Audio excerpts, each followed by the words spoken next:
So when I went into the Air Force, about 25 days after I graduated in 1962, I ended up in San Antonio, Texas, and I went in the Air Force.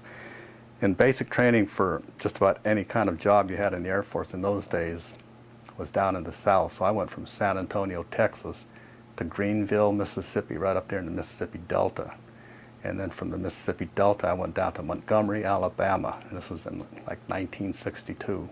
From Montgomery, I went down to Fort Walton Beach, Florida. So I was in the deep South. But starting with San Antonio, you know, I started getting this stuff about race relations, you know, and I was always sort of aware of it, you know, but I wasn't too hip politically, you know.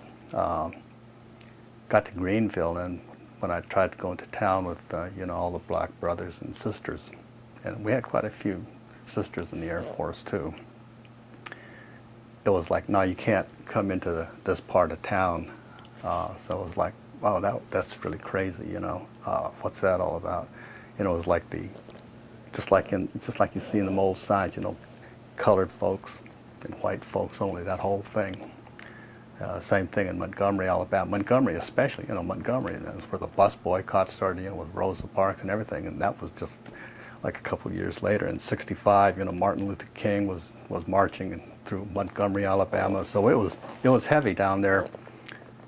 And it bothered me a lot because I came from Garfield, you know, and Garfield was good. The CD was good.